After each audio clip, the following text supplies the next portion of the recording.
I'm back again. What's up, everybody? How's everybody doing? All right. So I just want to thank everybody for coming out here tonight. This is the third annual Immigration Monologues.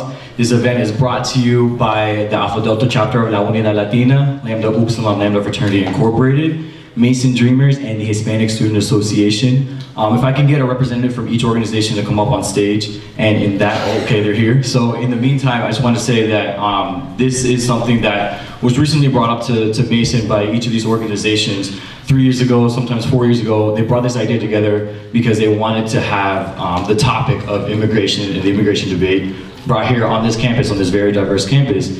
Each of these organizations felt that it was important for the students, the faculty, peers, and staff to know the human aspect of it. So that's why this event was brought to you today, especially here for Hispanic Heritage Month for this year. So go ahead, and I want to hear about these organizations brought together. Hello everyone, I'm President of Mason Dreamers. My name is Jorge Velasquez, and I just want to thank all of you for coming out today. We have really powerful stories lined up for you today, so we hope that you enjoy and that you really look at immigration at a different perspective today. So tonight, thank you. Hi everyone, my name is Yuri Lopez and I'm the president of the Hispanic Student Association, and along with Christian and Jorge, I want to thank you all for being here today. I know it's a Monday afternoon, you all want to be at home, but it means a lot that you all are here and supporting the events, and I hope you all enjoy it. Thank you. Once again, my name is Christian. I'm an hermano of the Alpha Delta chapter of La Unidad Latina, Lambda Upsilon Lambda Fraternity Incorporated. Echoing what these two said, I'm really happy that we can bring this event back again. This is something that our fraternity stands very, very hold to. The immigration debate, the DREAM Act, is something that we as a fraternity hold very prideful to. I just want to go over a couple things before we get started. I know there are a couple students here, so I know Jennifer Kriwak is going to be signing some papers for some of you guys, but it'll be after the event is over. So if you can stick around the whole entire time, I believe she should be coming on stage at one point to explain more on what that means.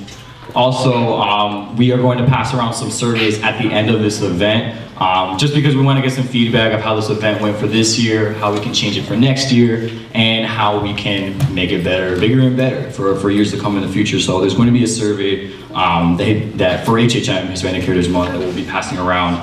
I want to get right into it because we have a lot going on. Hopefully everyone has a planner or a brochure, because it'll explain the transition that we're going through for this program. And if you have not been to the Immigration Monologues in the past, what it is, it's a series, a compilation of different speeches, of skits. There are going to be some students reading some true stories. There are going to be some reading on behalf of other stories. But all of the topics are going to be centered around how the immigration debate is affecting their lives and affecting the lives of others. And so we're going to get right into the first part. It's going to be a skit, and it's going to be more about how an immigrant from another country comes into here to the United States. So if I can have the people with the skit come on board.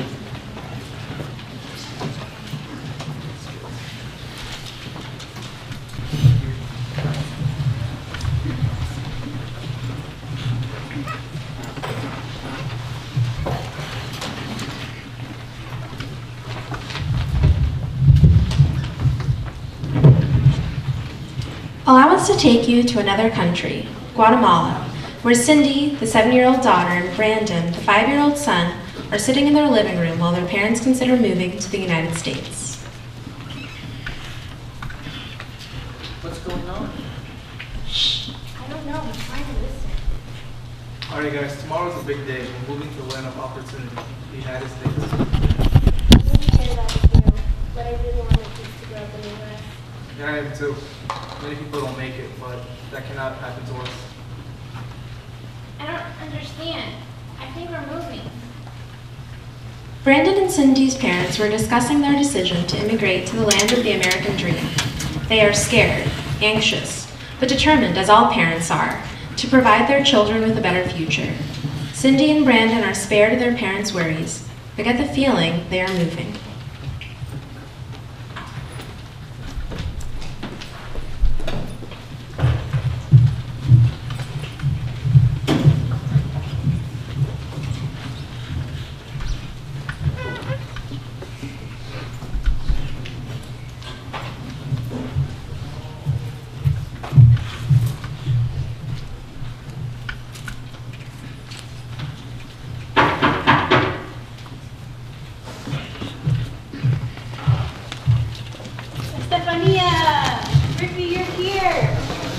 You guys, I can't believe you made it. Los niños!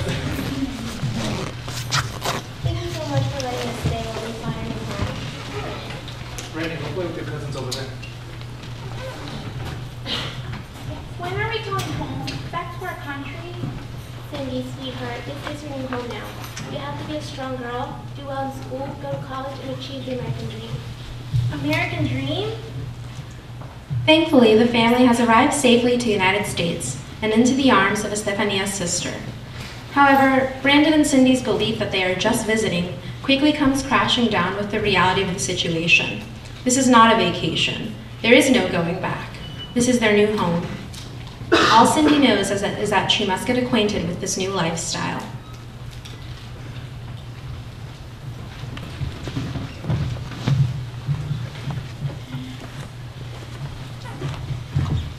But Cindy is still confused.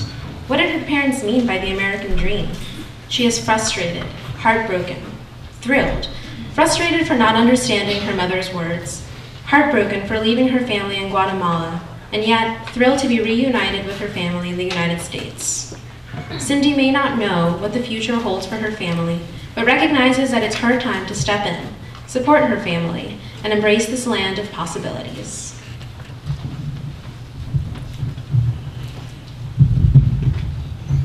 Thank you.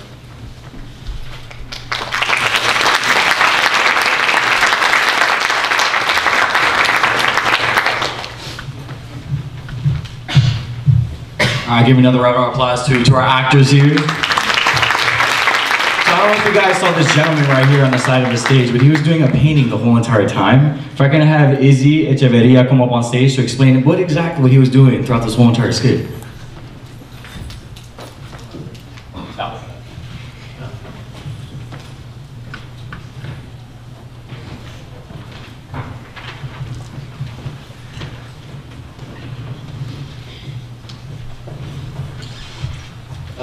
Hi, if you guys didn't know, my name is Echeverria, and throughout the skit I was drawing immigration monologues.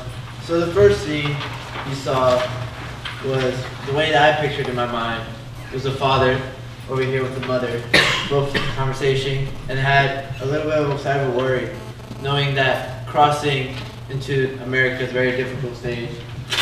And then you have Cindy looking over the corner, wondering what they're talking about. And then you have little baby Brandon over here. And then the next scene is you see the whole family arriving to America, arriving to the aunt's house, knocking on the door.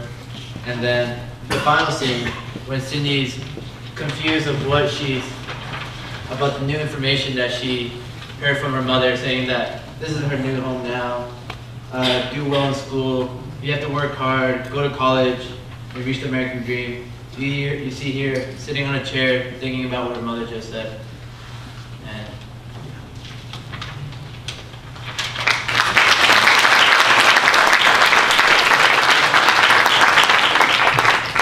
All right, thank you, Izzy. That was impressive. That was really good drawing. So this is just one situation that happens every single day in this country. We have situations that happen, today, yesterday, and even this past week.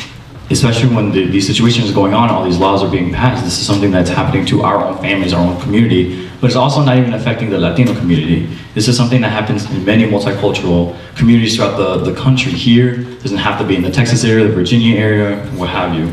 On that note, I do want to introduce the next person. She's going to be reading a letter. If I can have Nancy come on stage and a little bit about her. Well, I'm going to have her explain a little bit of her bio. Nancy?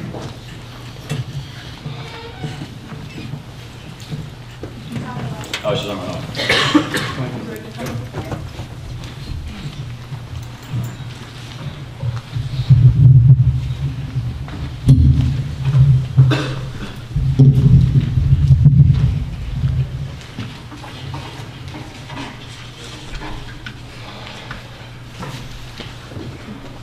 My father was among thousands of Southeast Asians who resettled in the United States in 1978. 5 years after the US pulled out the Vietnam War and 3 years after the communists took over Laos. You must be wondering What is the relationship with my father and the Vietnam War that happened over 30 years ago?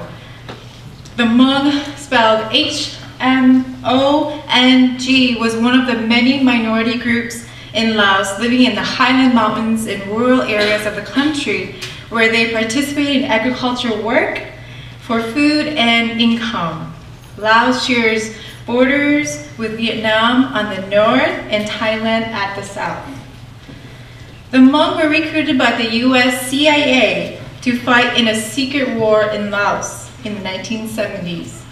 The secret war was funded by the US. They trained Hmong men as young as 15 years old to fight the North Vietnamese to prevent communists taking over the region. During the Vietnam War, during the secret war, the Hmong fought alongside US soldiers, rescued them, guarded the Ho Chi Minh Trail that ran through Laos. This trail was used to transport war supplies and weapons from South Vietnam to South Vietnam and vice versa. My father was recruited by his uncle to fight in the secret war at the age of 17. Soon the Hmong were seen as the betrayals to the Lao government because of their involvement with the US. The only choice for my father's generation was to flee the country if they wanted to live. Therefore, they became refugees, a displaced group of people with no country. Along with thousands of Hmong men, women, and children, my father escaped to Thailand and lived in the Thai refugee camps a few years before he resettled to the United States in 1978 to reunite with his sister and brother. Today, I would like to share a letter of praise I wrote for my father. Du Xiong, Nha Zhong Pa, dear Pa, I don't remember much when you and Mom took me home, stuffed in a big red stocking that cold December day. But I'm sure you must have been wondering, why in the world is my daughter stuffed in a big red stocking? But I know you were the happiest father, for I was the best Christmas present any parent can ask for, even though you had no idea that the whole nation was celebrating Christmas. As your firstborn child, who was born in the United States, you gave me an American name, Nancy.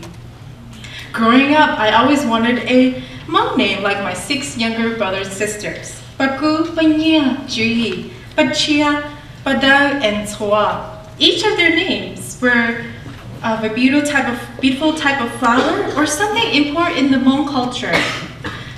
But what about my name, Nancy?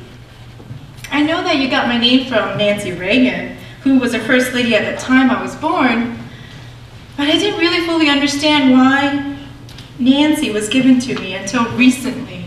It dawned on me that my name was a symbol of freedom, a symbol of democracy, hope, where you can hope for a better life, dreams, where your dreams are possible without being afraid to be killed in Laos, your homeland. Ochopa, Nancy. Thank you, Dad, for giving me the name Nancy. I know it's hard beginning your life all over again in the United States with little education, little English, and little knowledge of the ways of living in America. You escaped a war-torn country, not knowing the battles you will face in America. But I think you did well, Dad. You told me that your white American co-workers asked, why are there many Hmong people here? Why don't they go back to their country if they don't know English? Why do many Hmong families have many children? Why are they taking our jobs? Why do they have many cars in front of their houses? Why are they taking advantage of the welfare system? These ignorant questions prompted you to teach your coworkers a part of U.S. history that's not in the books. Dad, you're awesome. When your first son, Chui, signed up to be in the U.S. Marines after high school, I knew that it broke your heart, Dad.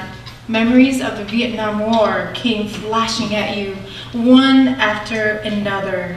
You saw your wounded friends in the turmoil of war. You escaped the war to the United States because you had no choice but to leave your home country. Among our family, you knew best what war meant and what it was like because you fought in it. When the Iraq War broke out, I knew you couldn't sleep well, knowing Chewie will deploy in a few months. You spent 4 years waiting for him to come home. And he did. And he will graduate with his bachelor's degree in December. And I will be going home to congratulate him with you, Dad. I'm proud of you. You raised such a son to honor this country, the country of the U.S., just like you honoring your own people when you were his age during the Secret War in Laos. Even though you had just enough money to bring food on the table and to keep electricity on, you taught your children one of the most important values in life: persistence, hard work, learn and grow, and love. You lived your dreams vicarious through us as your children. You left your dream of being a car mechanic to work in a factory overnight for 25 years to support us. Please know your time and energy did not go to waste, Dad. Who knew, Dad, as a son from a war-torn country, you will have all your 7 children finish high school with high honors and go on to earn professional degrees? Who knew that your firstborn will be the first one in the family to hold a master's degree and go on to obtain a PhD degree? Who knew that one day one of your daughters will become one of the biggest vocal pop artists in the Hmong community? Who knew that your first son will become a computer software engineer? Who knew, Dad? Ochoa, for your teachings. Not only you taught us, but you lived it as an example. For the last 10 years, you locally grew and provided vegetables for the local community with your own hands, in addition to a full-time job. You sold your veggies for $1 a bunch, $1 a basket, $1 a pound. To me, that is cheap labor. But to you, it's about making it affordable for families to have fresh vegetables 3 times a week throughout the summer months. This is community service, Dad. You have a warm heart that is willing to give. Thank you, Dad, for reminding me it's not about making money, but giving back to your community. These last 2 years, you have been dealing with a poor health condition, and it breaks my heart to see your body slowing down, but your spirits are high, and your hard work mentality and commitment to your family is still alive and well. This is persistent, Dad. I am so proud of you. Although you should not expect any grandchildren soon, Dad, you live up to 120 years old with peace and happiness. In Hmong,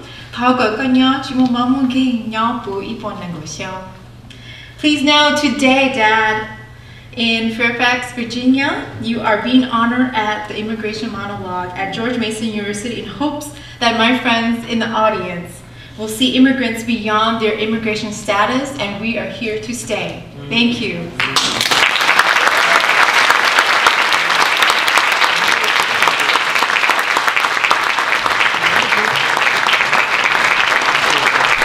Thank you, Nancy, for that touching story.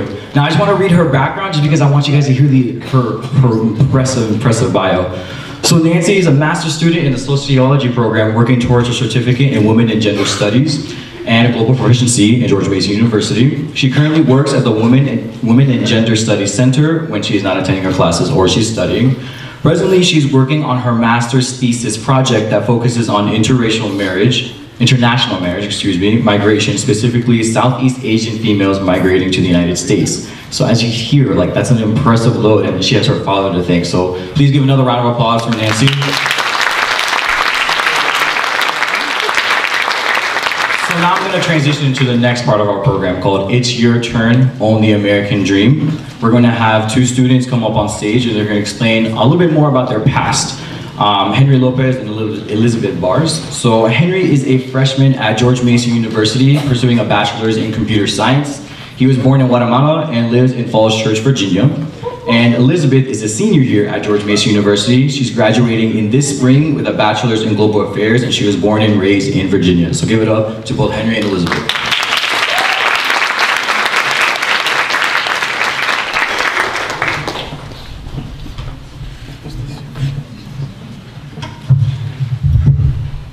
Good evening, everyone. I'm Henry.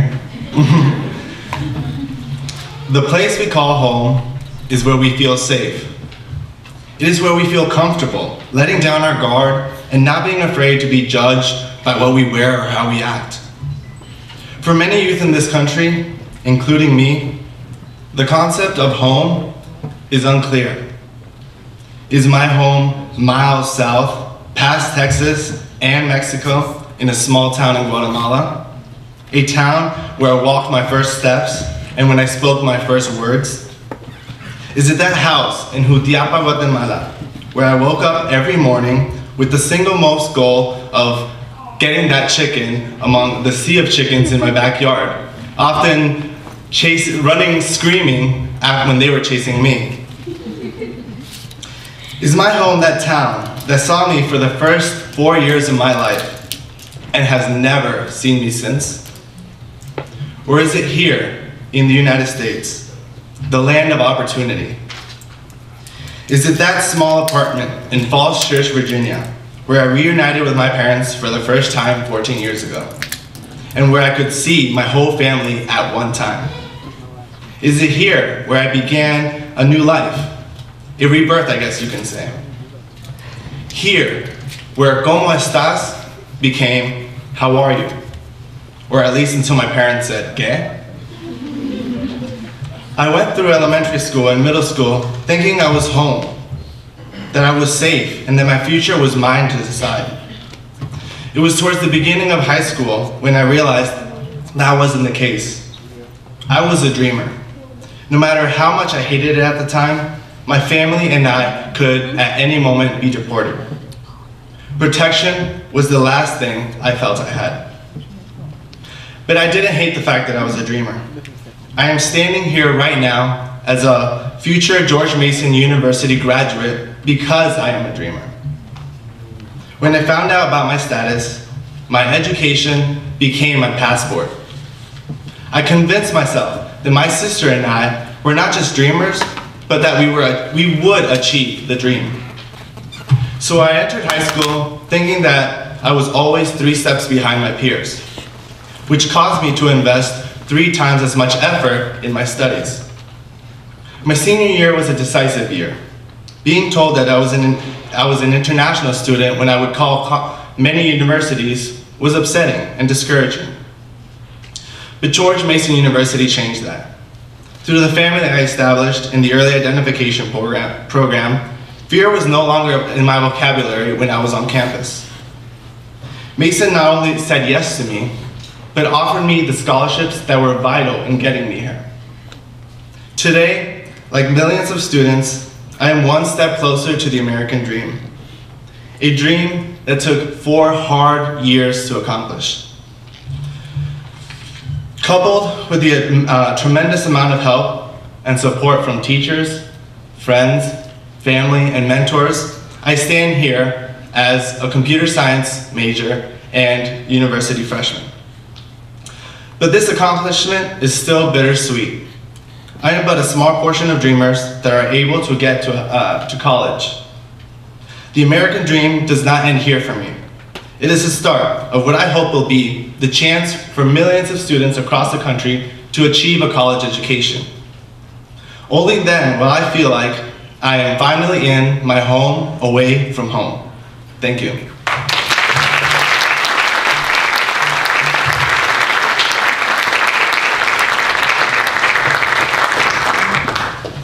Thank you, Henry. That was a great story. Now I'm gonna be bringing up Elizabeth Baites. She told me backstage, she's like, it's not Bears, it's Baites. I was like, okay. But you know what? She's proud of that. She's proud of that name. So, Elizabeth, can you come up on stage?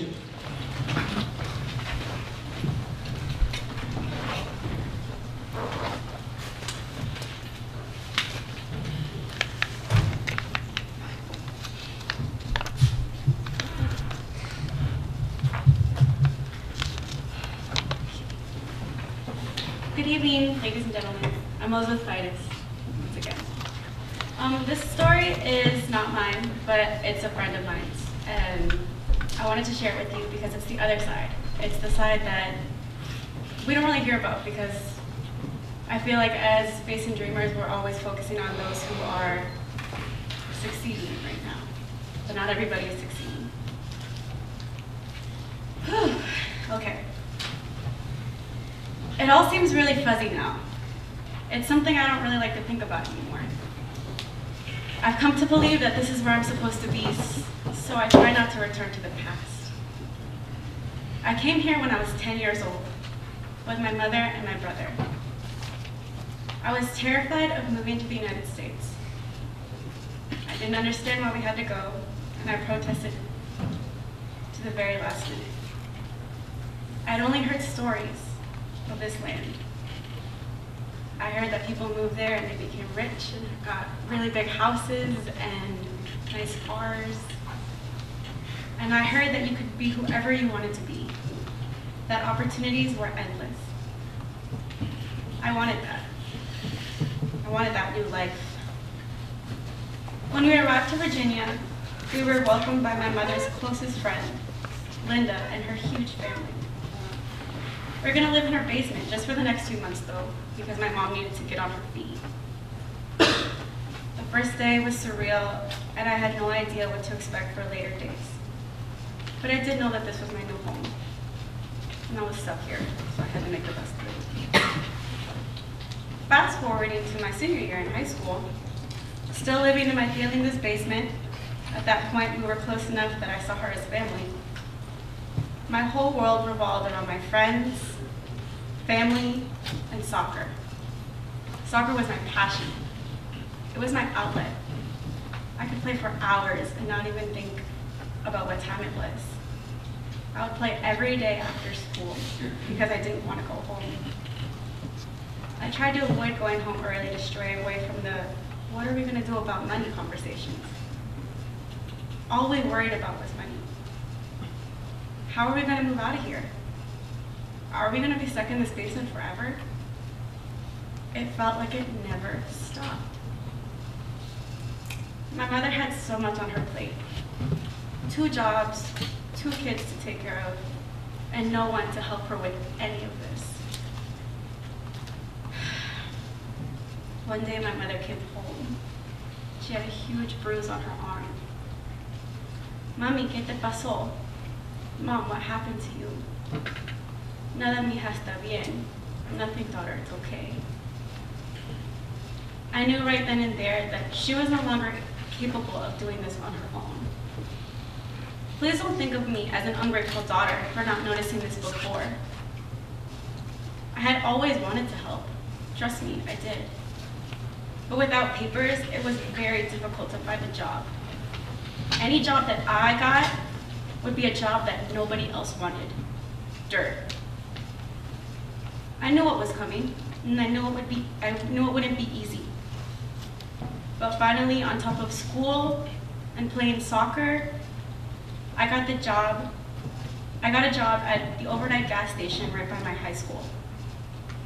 I was working overnight and going to school at 7 in the morning right after I got off, smelling of 99-cent burgers and pizza. I knew this was going to be super hard, but that was the sacrifice I had to make to help my mother. A couple years later, after I had graduated and was still working at the gas station, I had heard on the news the people talking about DACA, that it would allow undocumented immigrants to get their license and to get a work permit. And for a slight moment, my heart sank. I thought that maybe I could get a job. Maybe I'd be able to drive. And then finally, I thought, who's gonna pay for this? We're hardly making rent right now. There was no way I was gonna ask my mother. So I pushed these ideas to the side and I continued on. It is now the year 2013, and I have found a new job working for my family friend at a tax office. I haven't really entertained the idea of going back to college. Still play a lot of soccer, still my outlet. My family's doing really well, and we're still in the same living situation. I have been in this country for 12 years now, and I still have yet to understand how to attain the American dream. It's such a huge barrier placed on me. Thank you.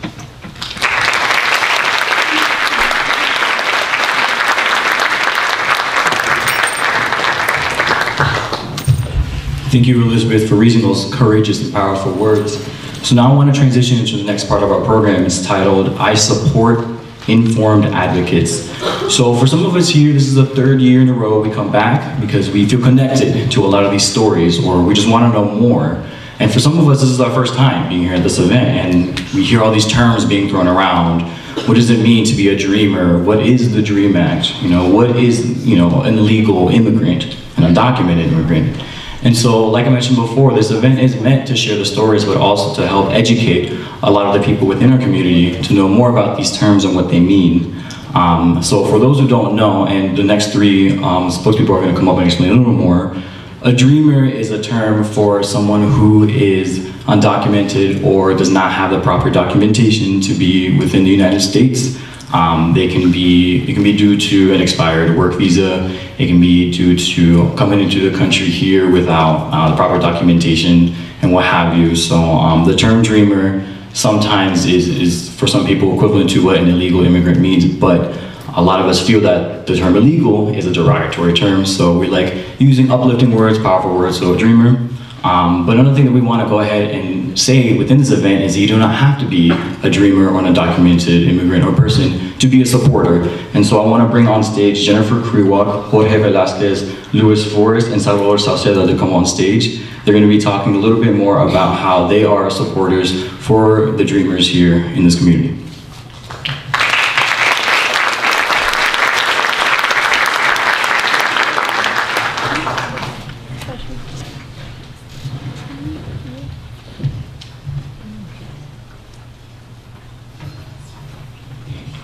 As they come up on stage, I'll be reading a little bit about their background. So Jennifer Kriwak is the Assistant Director in the Office of Diversity, Inclusion, and Multicultural Education, also known as ODIME. She is a current PhD student studying resilience in first-generation college students.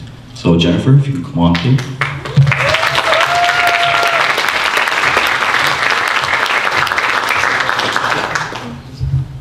Hello, everyone.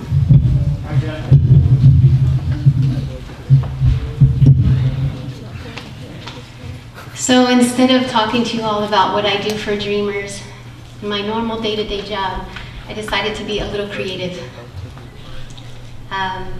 This is a song, actually, that has come to mean a lot to me and has really helped with transitions, really helped me find courage when students needed me to be strong, and really find inner resources when there weren't external resources. And so as an assistant director in ODIME and as a PhD student, I've had the privilege of building relationship with dreamers over the last 3 years. And as we know, with any privilege comes great responsibility to lift each other up. So this poem is dedicated to our Mason dreamers for all they've taught me, to the advocates and allies in this room, to the ODIME support, and to those budding leaders in here. Here's a little inspiration for all the perspiration we sometimes go through.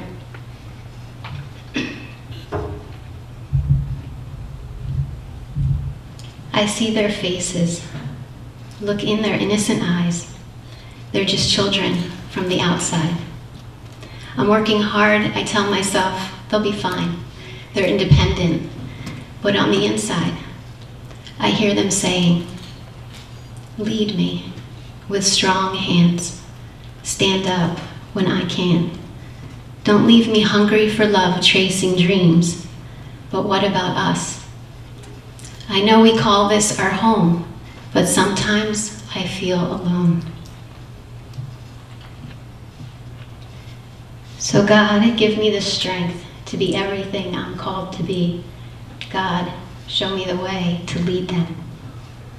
To lead them with strong hands, to stand up when they can. I don't want to leave them hungry for love, chasing things that I could give up.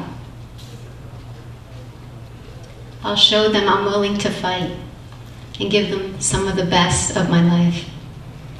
So we can call this our home. Lead me, because I can't do this alone. God lead us, because we can't do this alone. Thank you.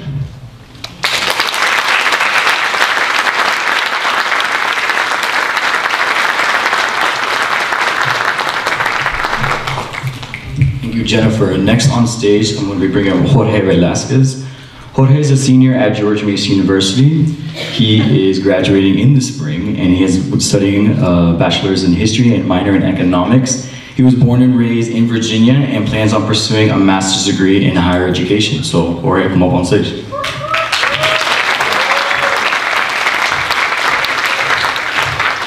So hello everyone, my name is Jorge Velasquez. I'm the president of the Mason Dreamers, and the mission of our organization is to educate and advocate. It's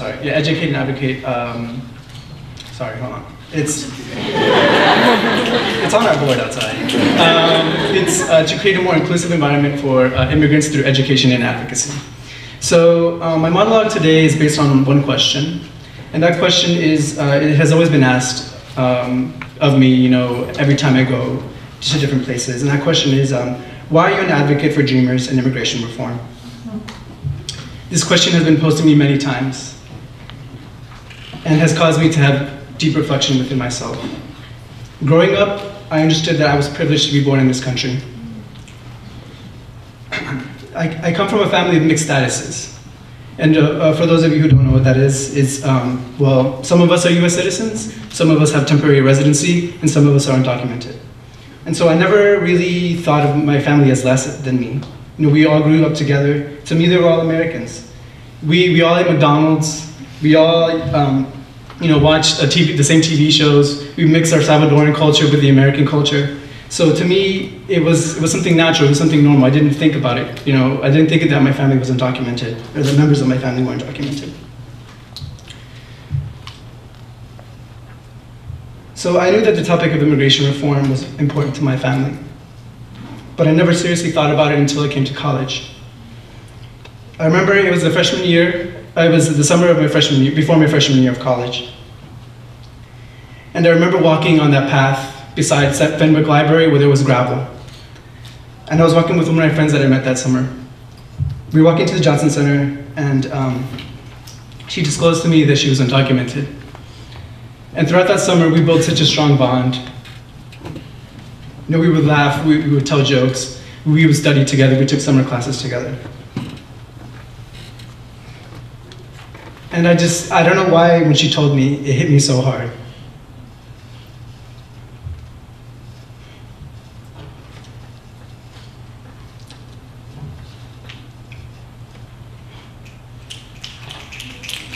Ooh, I see you, Jorge.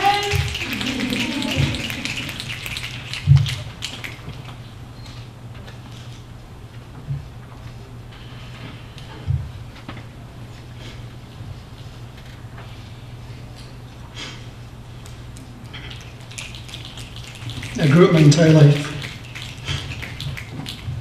knowing that close members of my family weren't documented.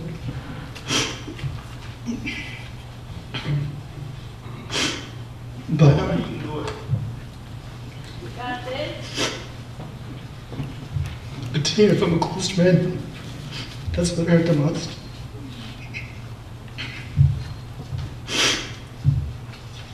So I began to ask her questions.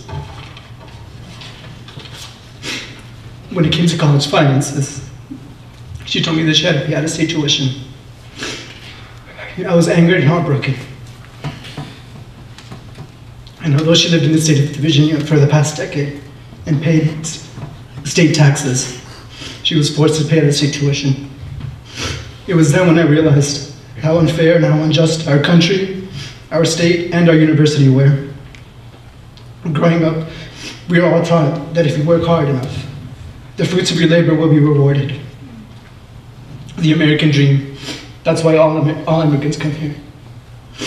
So is it a lie then that we're told?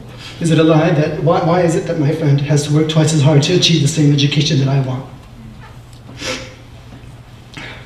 In high school, she raised over $40,000 in private scholarships just to achieve her dream of coming to college. We shared many tears about this and about life in general.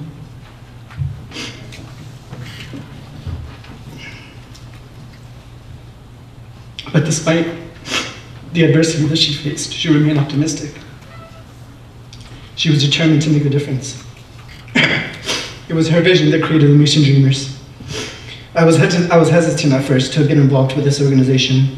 I knew the issue had the ability to tear people apart and cause heated debate. With the help of allies, friends, and supporters, I got over my fear. And little by little, Mason Dreamers began and will continue to chip away the stereotypes, myths, lies associated with dreamers and immigrant communities. And so back to the original question. Why do I advocate for dreamers and immigration reform? I've seen the ugly side of society where people are not treated as human. But I have also seen the beauty and the strength within people of all statuses and walks of life. I am an advocate because I want to help my community. I want to spread compassion. I want to spread understanding. And I want in-state tuition for dreamers. To my friend, thank you for showing me that despite the challenges life may throw, sí se puede. Thank you.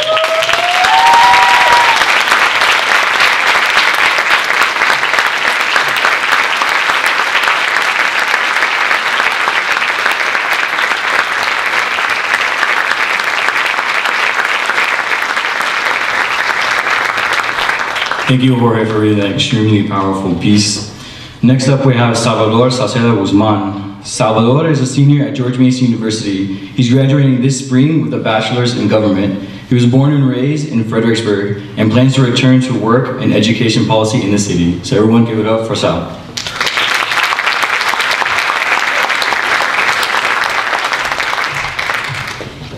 How's everyone doing today? Good? It's a big performance to come up to after. But I'm still a little moved from Jorge's speech. But I want to thank you guys for having me here. I was here last year as the president of the Hispanic Student Association, speaking on behalf of another dreamer here at George Mason University, who recently graduated and is here doing her master's program. So shout out to her. I won't say her name, but I'm very proud of her. And another shout out I really want to do, she couldn't be here today, but I really want to give a huge shout out to Mireya Saldaña. Without her, none of us would be here on stage representing this message, because it was her idea to put this forward. LUL loved the idea, and then Mason Dreamers joined the fight last year. So as her as being H-State president at the time, she brought immigration monologues to George Mason. So a big round of applause for Mireya Saldaña. So I'm up here today. I'm gonna speak for another person. I'll be speaking in first person, so don't be confused in my choice of words. But speaking on behalf of Louis Foster and another supporter, just like myself, we are advocates, and it's a little different being on the supporting side compared to being personally in that position where you are a dreamer. But there's supporters all around, and for those that haven't accepted the whole dream message that this program is trying to portray, be aware that there are others that are advocating for this. So here I go. After 15 plus years of working with students, I still remain excited by the relationships that have been built and the victories that I see happen each and every year. I have numerous stories of students who had no clue about how to get to college or what they would do once they got here. I have stories of students who made it to college and stories of those who didn't. What is constant is that everyone begins with a goal or a dream. It may be to go to college, or it may be simply to have a better life for themselves and those around them. But it all starts with a goal and a dream. I often think about my parents and grandparents and how they instilled the importance of education in all our family members. Gaining an education was not easy for them. Even the quality of it was not equitable, which is why going to and the completing of college was so important to all of us. When I couple the experience of my parents and grandparents and many other African Americans with my current work with my students. I see so many similarities in the dream. The dream is still the same. The heartache and challenges are still the same. The triumphs are much the same. And the conditions that exist that make it difficult to get there are very much the same. So my work remains unchanged. I honor the past and work to provide the best opportunity for current and future students. Are there roadblocks? And do I get frustrated? Yes. But when I hear about the daily sacrifices students and their families make to gain a good education and enroll in college, I know that my work matters. I cannot allow the frustration to get in the way of the work. As a professional, you use the training you have in order to help others you work with be better. In many cases, your training works and you have all the right answers. But sometimes that's not the case. There are just some situations you can't fix. And there's this helpless feeling. It affects me deeply when a student with a 3.8 GPA cannot get into college or not even apply for a scholarship because they won't receive it. Sometimes you have situations where a student is forced to leave their country, to leave this home they see as what has always been a home, or choose work over school, or even choose school only to be overwhelmed by the economics of providing for their family. It's real, and there is little training to equip us with all those solutions. I cannot